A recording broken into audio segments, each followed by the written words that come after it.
Chandigarh sector 17 में बने urban park में भारत सरकार द्वारा आयोजित कार्यक्रम में भारत के गृह एवं सहकारिता मंत्री अमित शाह के पहुंचने पर मौजूद भारी संख्या में लोगों ने उनका स्वागत किया। कार्यक्रम के दौरान उन्होंने कई विकास परियोजनाओं का शिलान्यास किया। साथ ही उन्हें चंडीगढ़ की निशानी के रूप में राज्यपाल ने मोमेंटो भेंट किया। उन्होंने अपने अभिभाषण में लोगों को संबोधित करते हुए कहा, मेरे साथ बोलिए, भारत माता की। बहुत समय के बाद सिटी ब्यूटीफुल में आया हूं, आकर बहुत अच्छा लगता है। और अभी अभी सिटी ब्यूटीफुल ने भारतीय जनता पार्टी को एक चुनाव में विजय का तोहफा भी दिया है, इसलिए सबसे पहले सभी नगरजनों का धन्यवाद भी करना चाहता हूं कि नगर निगम में, अरे हो गया भाई, अब सुनो, नगर निगम में भारतीय जनता पार्टी को फिर से एक बार सेवा करने का मौका दिया। चंडीगढ़ को देखे तो सच अर्थ में ये एहसास होता है कि बहुत विचार कर इस शहर की डिजाइन को फ्रांसीसी वास्तुकार ने बहुत महीन विचार कर बनाया। मगर शहर जब बनता है, बसता है, विकसता है, इसके साथ साथ इसकी रिक्वायरमेंट भी बदलती जाती, समय बदलता जाता है, इसके साथ साथ भी बहुत सारी जरूरियातों में बदलाव आता जाता है। और जो समय के साथ नहीं बदलते हैं वो अपने आप को प्रासंगिक नहीं रख पाते। मैं आज चंडीगढ़ प्रशासन को बहुत मन से बधाई देना चाहता हूं कि ये बदलाव के साथ चलने का क्रम उन्होंने चंडीगढ़ के अंदर बनाया। और ये जो क्रम बनाया है वो क्रम न केवल नागरिक सुविधाओं के लिए, ये क्रम के अंदर सुरक्षा को भी जोड़ा है, एक क्रम के अंदर पर्यावरण संरक्षण को भी जोड़ा है, एक क्रम के अंदर नागरिक सुविधाओं को भी जोड़ा है। और बदलाव के क्रम में चंडीगढ़ की एक नई मिली जुली संस्कृति जो बनी है, वो संस्कृति का भी बहुत ध्यान रखकर रख रखाव भी किया गया। मोदी जी जब से प्रधानमंत्री बने उसके पहले वो गुजरात के मुख्यमंत्री थे, और गुजरात ऐसे राज्यों में से एक है जहां पर अर्बन पॉपुलेशन देश में शायद सबसे ज्यादा है। और वो गुजरात के मुख्यमंत्री रहते हुए भी उन्होंने अर्बन डेवलपमेंट के लिए अनेक प्रकार की कल्पनाओं को वास्तविकता में जमीन पर उतारने का काम किया था। और गुजरात में जो लोग आते जाते होंगे उनको मालूम पड़ता होगा कि शहर कैसे बदलते हैं, टाउन प्लानिंग स्कीमें कैसे बनती है, कैसे इंप्लीमेंट होती है। लोग वहां पर रहने जाए उसके पहले ही लाइट, पानी, गटर, रोड, ये सारी सुविधाएं होती रहती है। और एक अत्याधुनिक टाउन प्लानिंग एक्ट को भी उस वक्त के गुजरात के मुख्यमंत्री और आज हमारे प्रधानमंत्री मोदी जी ने जमीन पर उतारने का काम किया था। और देश के प्रधानमंत्री बनने के बाद वैसे तो डेवलपमेंट राज्यों का विषय है, परंतु एक कार्य संस्कृति की निर्मित तो केंद्र कर ही सकता है। यहां तो बहुत प्रॉब्लम नहीं है क्योंकि ये संघ प्रदेश है, परंतु पूरे देश भर के अंदर स्मार्ट सिटी का एक कंसेप्ट देश के प्रधानमंत्री नरेंद्र मोदी जी ने रखा। और आधुनिक शहर किस तरह से विकसित होने चाहिए, दूरदर्शिता के साथ शहर की बाकी की भूमि, नजदीक की भूमि का भी कैसे प्लानिंग किया जा सकता है, सुविधाओं को कैसे अपग्रेड किया जा सकता है और वो सुविधाओं के अंदर सामंजस्य और उसकी एकीकृत कमान भी कैसे बनाई जा सकती। एक ही कमांड सेंटर से ढेर सारी नागरिक सुविधाओं का मॉनिटरिंग भी होगा और इसके साथ साथ इसको अपग्रेड करने की ढेर सारी व्यवस्था भी होगी। और मैं आज इतना कहना चाहता हूं, मैं देख कर आया हूं, ट्रैफिक की डिसिप्लिन लानी हो तो भी ये कमांड सेंटर काम करेगा, चंडीगढ़ की सुरक्षा लानी हो, कोई चीज कहीं इधर उधर लावारिस पड़ी है, इसको क्षण मात्र में इंगित कर वहां पर पुलिस की टीमें भेजनी हो तो कहीं और जाने की जरूरत नहीं है। ट्रैफिक का उल्लंघन हुआ, कहीं और जाने की जरूरत नहीं है। चंडीगढ़ वाले ध्यान रखना, कैमरा आपकी कार को देख रहा है, सिग्नल तोड़ते ही घर पे चालान ईमेल से आ जाएगा, किसी को कोई पुलिस की जरूरत नहीं पड़ेगी। एक प्रकार से नया डिसिप्लिन का वातावरण होगा।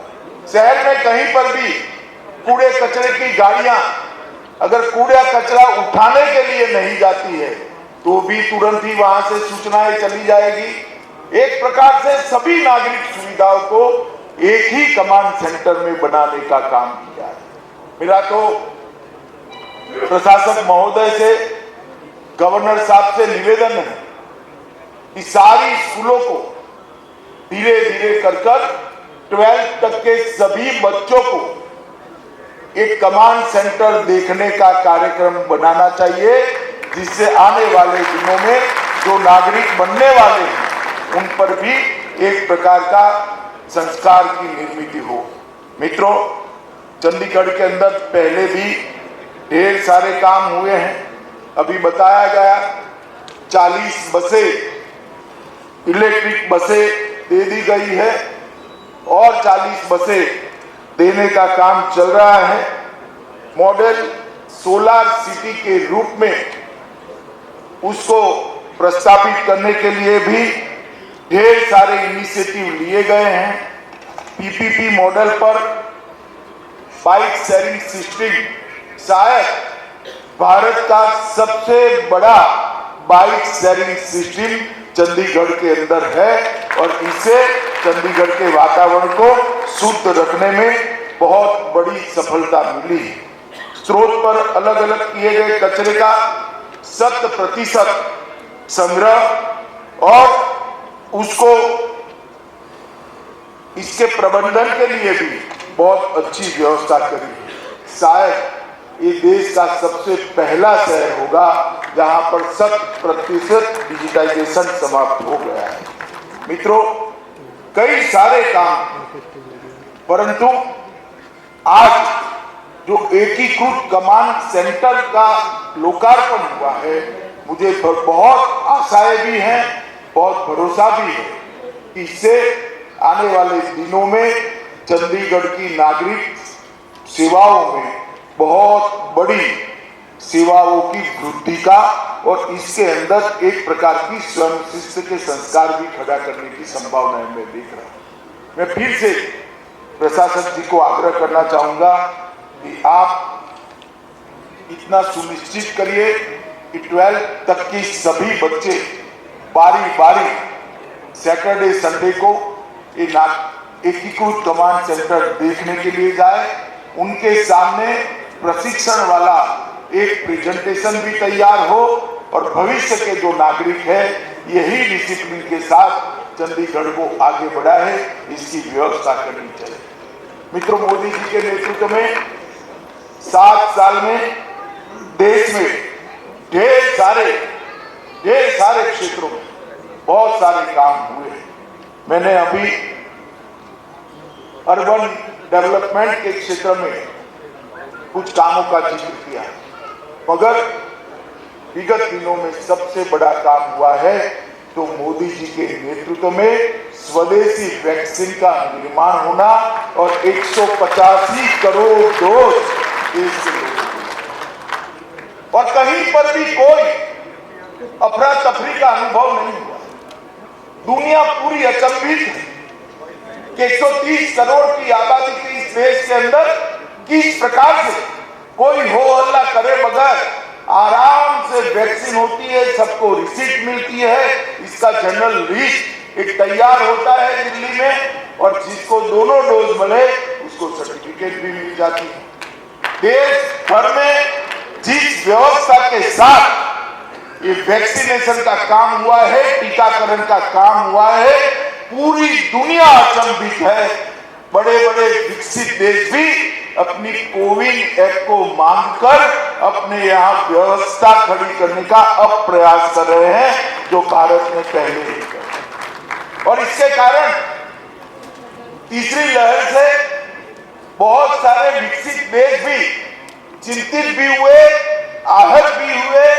भारत में तीसरी लहर कब आई और कब चली गई किसी को मालूम नहीं पड़ा, क्योंकि वैक्सीनेशन 100% हो गई। एक उदाहरण, एक नेतृत्व अगर टेक्नोलॉजी का सहारा लेकर गरीब से गरीब व्यक्ति की सेवा करना चाहता है तो किस प्रकार से वो सेवा हो सकती। टेक्नोलॉजी के सहारे वैक्सीनेशन का जो प्रोग्राम चला और देश भर में सभी राज्य सरकारें, सभी म्युनिसिपल कॉर्पोरेशन जिस प्रकार से इसके अंदर लगे, मोदी जी ने लगभग 22 से 23 बार राज्यों के मुख्यमंत्रियों के साथ वीडियो कॉन्फ्रेंस कर irrespective of party politics vaccine के अमलीकरण के लिए वीडियो कॉन्फ्रेंस करी और कोरोना प्रबंधन के लिए भी वीडियो कॉन्फ्रेंस करी। मित्रों, इसके साथ साथ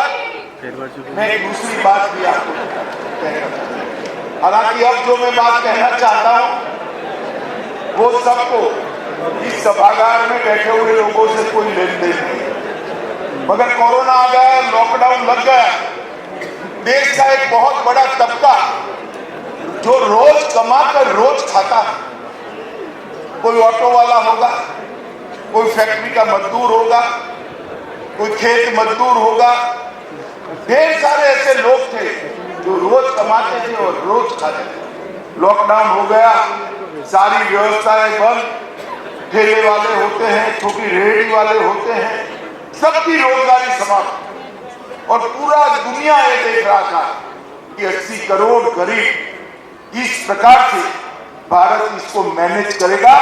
कोरोना से शायद, मैंने भी पढ़े ऐसे आर्टिकल भी लिखे कि कोरोना से ज्यादा लोग भूख से मारे, और ये बहुत बड़ी समस्या।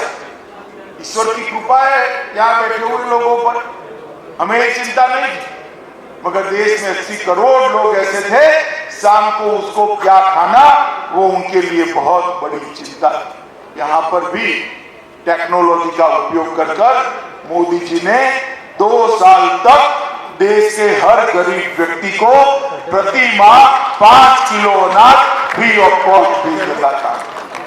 और इसके अंदर कहीं कोई कोताही नहीं। क्यों नहीं हुई? क्योंकि थंब इंप्रेशन के साथ ही अनाज जाता है। जब अंगूठा लगता है तभी अनाज जाता है, जिसका अनाज है उसी के पास जाता है।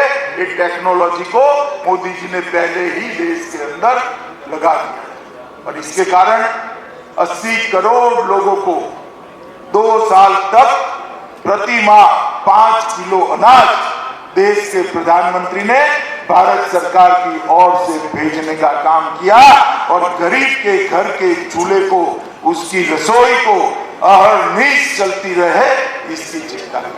ये 2 उदाहरण कि अगर देश का दूरदृष्टि नेता, देश का दूरदर्शी प्रधानमंत्री टेक्नोलॉजी का सहारा लेकर कोई चीज ठान लेता है, तो चाहे स्वास्थ्य का क्षेत्र हो, चाहे गरीब के घर में अनाज पहुंचाना हो, टेक्नोलॉजी के सहारे किसी के साथ अन्याय करे बगैर सबको अपना अधिकार, सबको अपना अधिकार देकर और जीरो करप्शन के साथ इन चीजों को कर सकता है। वंदे मातरम। बहुत बहुत धन्यवाद सर। खुशी बनाने के लिए किसी मुहूर्त की जरूरत नहीं होती, क्योंकि जो खुशी का पल होता है वह तो खुद में ही एक मुहूर्त होगा।